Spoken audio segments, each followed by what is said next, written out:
Buonasera a tutti, bienvenue dans ce nouveau numéro de Intanto in Cultura. Ce soir, il est question d'une génération née dans un monde gouverné par les médias numériques. On les appelle les millennials, la génération Z. L'auteur américain Mark Prensky les a même surnommés les digital natives, les nés dans l'ère digitale. Des termes bien compliqués pour désigner tout simplement les adolescents, les jeunes. Pour eux, les nouvelles technologies n'en sont pas vraiment, puisqu'ils ont, à des degrés divers, grandi avec l'essor des réseaux numériques. D'abord technologique, cette révolution numérique a bouleversé l'ensemble de nos perceptions.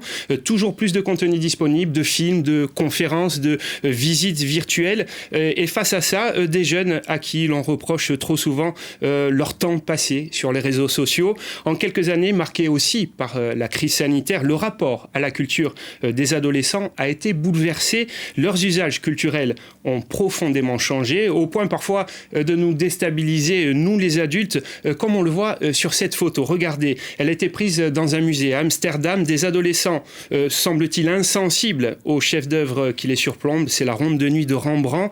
Triste symbole, auront dit certains sur Internet, les réactions de réprobation ont fusé. Eh bien, en fait, ces jeunes visiteurs étaient en train de lire attentivement toutes les informations disponibles sur ce tableau, sur l'application numérique du musée. Un exemple de ces adolescents qui parfois sont le symbole de l'acculturation galopante du monde, ou bien sont-ils tout simplement dans un rapport très différent et pas moins riche que celui de leurs aînés avec la culture. Pour questionner ces nouvelles pratiques culturelles chez les jeunes, nous recevons deux véritables jeunes, deux lycéens du Laetitia Bonaparte d'Ajaccio. Alicia Capelli, bonsoir. Bonsoir. Merci d'être avec nous. Et Clément Calbo, bonsoir et merci d'être avec nous, Clément. Et puis également sur ce plateau, une professeure de ce même lycée Laetitia Bonaparte d'Ajaccio, Marilyn Co, bonsoir. Vous êtes agrégée de lettres et vous êtes aussi responsable de l'option théâtre au sein de cet établissement. Oui. Et nos deux invités font donc partie de la promotion actuelle de l'option théâtre. Justement, faire du théâtre au lycée, Marilyn Co, c'est possible depuis une vingtaine d'années au lycée Laetitia, sous votre férule. 20 ans, est-ce que vous avez vu les adolescents changer dans leur comportement ? On sait qu'ils sont tous différents, mais quand même, des grandes lignes peut-être. Changer profondément, pas vraiment en fait. Moi, je vois depuis presque 20 ans, ça fera 20 ans en 2024 en fait. Je vois arriver des générations et des générations de jeunes que je découvre à 15 ans et puis que je lâche à 18 ans parce que je les suis pendant 3 ans généralement. De la seconde jusqu'à la terminale, oui, c'est ça. Et j'ai pas l'impression que les adolescents d'aujourd'hui, malgré les discours qu'on entend un peu faciles, je trouve, soient foncièrement différents des adolescents d'il y a 20 ans. Pour certains, ils sont de plus en plus mystérieux, ces adolescents. Vous faites partie de cette classe de terminale qui a aussi des cours de théâtre pendant l'année scolaire et puis aussi une notation tout au long de l'année scolaire pour une note au bac. Est-ce que vous pouvez nous expliquer tous les deux votre choix du théâtre ? Par exemple, pour toi, Alicia, pour vous, Alicia, comment c'est né cette envie de faire du théâtre dès la seconde ? J'avais déjà fait du théâtre au collège avec une surveillante qui s'occupait du club théâtre. Et ça m'avait bien plu, du coup j'ai voulu en refaire en seconde. Et Clément, pour vous ? Alors moi j'avais déjà fait du théâtre vers le primaire. Et mon grand frère avait déjà fait l'option théâtre avant moi. Il avait passé, ça avait fait que le lycée était limite ses meilleures années. Et du coup j'avais envie de vivre la même chose. Alors c'est quand même l'institution scolaire qui vous a amené à ce type d'activité, à ce type de proposition. Indirectement, oui, je pense. Ouais. Est-ce que vous avez l'impression, vous qui habitez une grande ville, qui êtes aussi élève dans un grand lycée, qui a des moyens, est-ce que vous avez l'impression d'être privilégié dans l'accès à la culture, pouvoir aller au cinéma, au théâtre, dans une librairie, plutôt que des jeunes qui sont eux dans le rural, dans des endroits plus reculés ? Alors quand c'est dans le plus reculé, par exemple des villages, oui. Mais quand on prend l'exemple d'autres villes, je trouve pas qu'on soit non plus privilégié. Par exemple, l'accès au musée est tellement limité comparé à d'autres endroits. Maintenant ils ont réouvert le Laetitia, mais avant il y avait un cinéma qui était complètement excentré du centre-ville. Voilà, c'est pour ça. Le fait que l'offre maintenant soit quand même plus importante en termes de cinéma, par exemple, Alicia, c'est quelque chose qui touche la jeunesse. C'est important qu'il y ait plus de films, par exemple. Oui, je trouve. C'est bien qu'il y ait plus d'accès aux films pour les jeunes. Le cinéma, ça fait partie de ces activités culturelles qui rythment votre année, pour vous, Alicia ? Pas spécialement, parce qu'on n'a pas souvent le temps d'y aller. Mais sinon, quand il y a des vacances, par exemple les grandes vacances, on essaye d'y aller assez souvent. Alors justement, je vous propose d'aller voir du côté des lycéens bastiais aussi. Comment les digital natives occupent-ils leur temps libre? Beaucoup d'interactions se font sur les réseaux sociaux, vous le savez, on va encore au cinéma, mais l'offre du web en film, en série, a aussi son effet sur ces adolescents interrogés par Paul Salor et Christian Giuliano. Moi, mes habitudes culturelles, c'est surtout chez moi, sur les abonnements en ligne, par exemple Netflix, TikTok, tout ça. Moi, je suis sur les réseaux. Et la lecture, tu lis? Pas énormément, mais vu que je suis un peu obligée avec le français et tout ça, oui. Est-ce que tu lis des livres pour toi-même, pas pour le lycée, pour toi-même? Est-ce que ça t'arrive? Oui, ça m'arrive. J'ai lu Victor Hugo, Les Contemplations. Mais je suis plus sur les vidéos, donc YouTube, Netflix. Moi je lis pas trop, je suis plutôt cinéma, jeux vidéo et tout, mais sinon je préfère sortir que lire des livres ou quoi. Enfin comme la plupart des jeunes je pense, mais voilà, sinon livre pas trop, cinéma ouais parce que j'aime bien tout ce qui est film, séries et tout. Mais sinon non ça va, je me porte bien, tout va bien. Est-ce que tu vas dans les musées par exemple, ça t'arrive ou ça t'arrive pas? Ici à Bastia, le musée de Bastia, je l'ai très souvent visité avec le lycée, le collège, tout ça. Mais quand je pars, par exemple, en voyage en Italie, tout ça, oui. Le confinement, ça a changé quelque chose dans ta manière de concevoir la culture C'est que maintenant, on fait tout sur le digital et virtuel. On peut faire sur le téléphone, sur l'ordi. Du coup, on n'a plus besoin de se déplacer pour aller voir, par exemple, une exposition ou des films. Par exemple, avec Netflix ou alors comme au musée du Louvre où ils font des visites virtuelles. Toi, tu as visité déjà le Louvre, mais depuis chez toi, quoi. Non, pas encore. Mais tu pourrais le faire. Oui, on pourrait le faire. Tu dirais que tu vas combien de fois au cinéma, tous les parents? Par an, je dirais 6 à 10 fois dans l'année. C'est quoi ton genre de film? Plus film d'action, du style La Mission Impossible ou G.I. Joe qu'il y a eu, ou Top Gun Maverick aussi qui est sorti il n'y a pas longtemps qui était bien. Sinon il y a Avatar aussi. Le Pass Cultura, tu sais ce que c'est? Tu t'en sers? Oui, des fois, oui, c'est pour les BD, pour les livres et au cinéma. Donc je trouve ça très pratique. Le Pass Culture et tout, tu t'en sers ou pas du tout? Je m'en sers pas du tout. Non. Je sais pas ce que c'est. Je viens de l'apprendre qu'il y en avait un, je savais pas. Ça a un coût, mine de rien, la culture. Acheter des livres, aller au cinéma, c'est pas gratuit, quoi. Non, mais ça me dérange pas. Ça fait des activités quand on n'a rien à faire. Voilà. Voilà, Victor Hugo contre YouTube. Est-ce que les deux sont réconciliables, conciliables selon vous, Marilyn Co? Mais conciliables, oui, je pense. C'est dommage d'opposer la littérature et le numérique. Il y a plein de choses, il y a plein de passerelles entre les deux. Alors justement, l'une des premières réalités du numérique, les experts le confirment, c'est quand même cette ouverture d'esprit qui est offerte à tout le monde. Il y a un contenu incroyable qui est donné à tous. C'est un avantage quand même tout ça, déjà, pour cette génération. Oui, c'est un avantage comme disait le jeune homme sur la vidéo, peut-être de voir des choses à distance, des visites virtuelles qu'on ne pourrait pas faire dans la vraie vie. Il va s'y mettre, il va aller visiter le Louvre. Il va aller voir le Louvre. Mais c'est bien d'être conscient de tout ça déjà, oui. Que l'offre est importante. On a parlé du Pass Culture, justement. Certains l'évoquaient à Bastia. Depuis une quinzaine d'années, la collectivité territoriale donne au plus grand nombre la possibilité de s'offrir des loisirs culturels à moindre coût, avec ce chéquier dont environ 14 000 jeunes bénéficient chaque année. On peut aller au cinéma, en librairie, et aussi aller voir des spectacles dans les salles corses. C'est pour les moins de 25 ans. Justement, Clément, est-ce que vous pensez que cet outil il était important? Ça fait quand même une quinzaine d'années que ça dure. Il y a d'autres aides, mais est-ce que c'est important de mettre les gens un petit peu à égalité, de leur donner à la fois l'envie d'y aller et puis aussi les moyens d'aller jusqu'à la culture, jusqu'au cinéma? Bien sûr, parce que c'est l'une des barrières justement à l'accès à la culture, des fois c'est le monétaire et c'est l'argent. Et là justement le fait d'aider les gens à rendre la culture plus accessible avec par exemple des places de cinéma gratuites et des coupons de réduction pour tout ce qui est livres, musique et tout. Oui, je pense vraiment que ça aide vraiment au développement de la culture. Alicia, vous avez des habitudes de Pass Culture? C'est arrivé d'acheter un bouquin avec ça? Oui, très, très souvent. D'ailleurs, il me reste 6 € dessus depuis que je l'ai eu. Donc depuis novembre, en fait, vous l'avez obtenu, je pense. On le demande à la rentrée et en janvier, il est obtenu. Il y a le Pass Culture, Marilyn Co, et puis aussi les salles de spectacle du réseau territorial qui jouent le jeu pour faciliter l'accès aux jeunes, avec notamment des tarifs. Vous trouvez que ce maillage territorial, notamment avec les salles, les lieux de culture, il est suffisant? Est-ce qu'il faudrait encore des endroits qui attirent les jeunes à eux et qui se dévouent dans leur programmation pour les intéresser?